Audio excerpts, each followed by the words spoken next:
Wala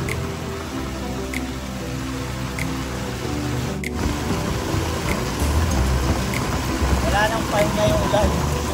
Halos tuloy-tuloy na yung ganitong buhos ng ulan at may kasama pang hangin. So inabot na nga ako ng malakas na ulan dito at papunta nga ako kay na Tatay Rodolfo.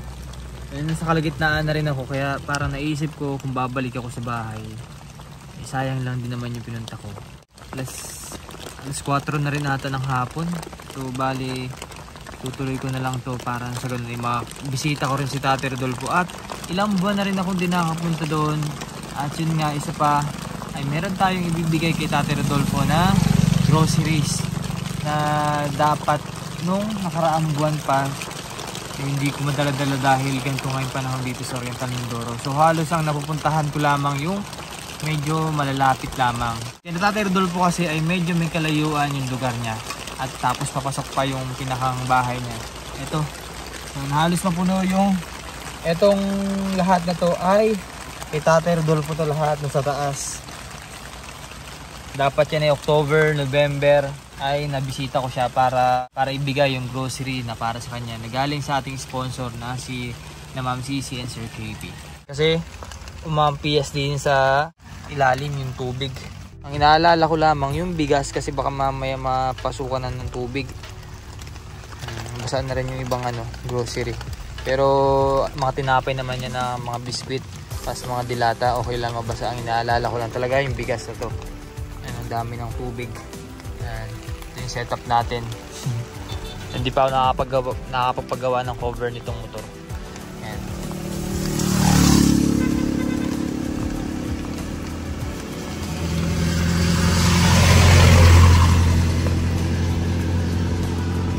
Ay nako, naabot na nga tayo ng ulan. So kanina kasi nung papalis ako sa bahay, di pa gaano ganito yung panahon. Medyo makulimlim lang. Ngayon lang umulan ng tuloy-tuloy.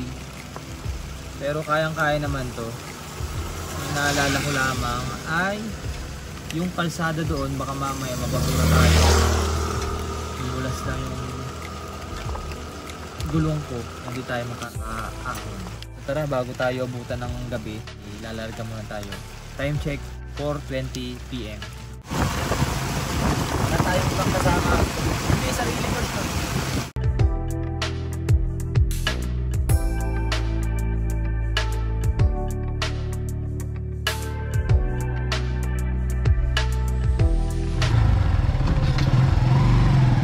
Grabe yung pinagdaanan ko.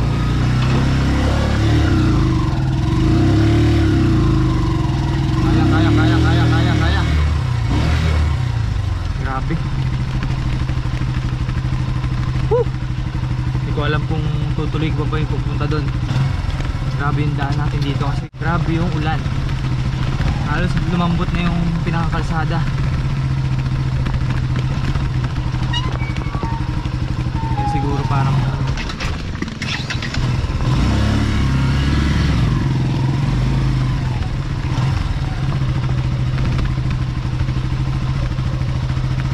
halos nabasa na rin yung mga dala ko.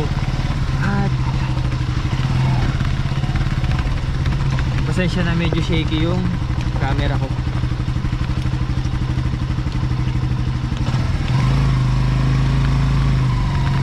Grabe, kinakabahan na ako sa ginagawa ko ngayon. Ngayon lang ako kinabahan ng ganito.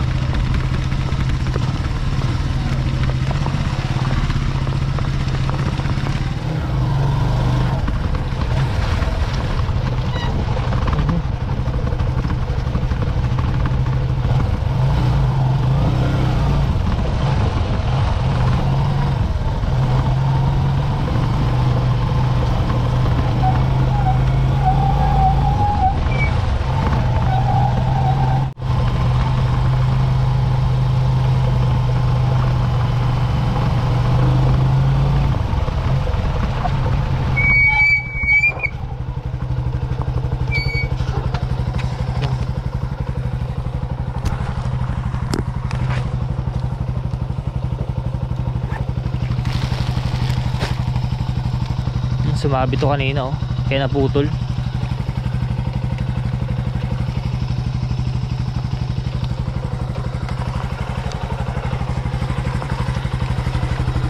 Grabe yung lakad ko ngayon. Hirap din kasi pag walang kasama.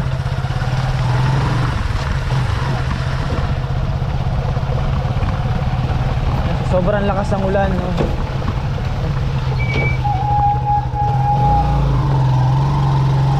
Lambot ang daan.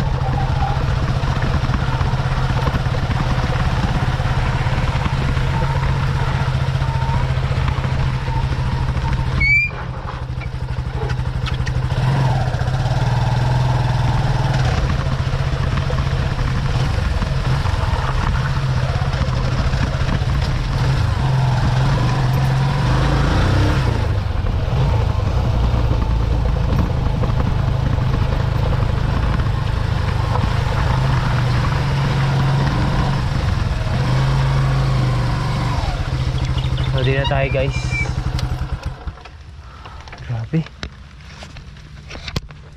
Grabe yung mga pinagdaanan natin kanina kasi ay meron kasi nakapark dun sa gilid na tricycle. Hindi ko na videohan kasi nga hindi ko na alam kung ang gagawin ko. Yung pinakang gulong side wheel ay papunta sa gutter, nalubog na. Hindi ko mabuhat kasi sobrang dami kong dala. Buti na lang ay may nakakita sa akin isang tao na tumulong sa akin. Ang saludo kay kuya na tumulong sa akin kasi kung wala si kuya dun, wala, di ko alam kasi kung ibababa ko ng mga groceries mababasa naman. Ay, thank you Lord. Grabe, ang hirap mag-isa talaga pag yung ganito ang panahon. Dapat pala kahit paano may sinama akong kaibigan ko. Pero this time eh, dito na rin tayo. Salamat Ama sa inyong paggabay sa akin. Grabe yung adventure na nangyari sa akin ngayon. Tara, baka abutan pa tayo ng gabi. Tama natin si Tatay Rodolfo.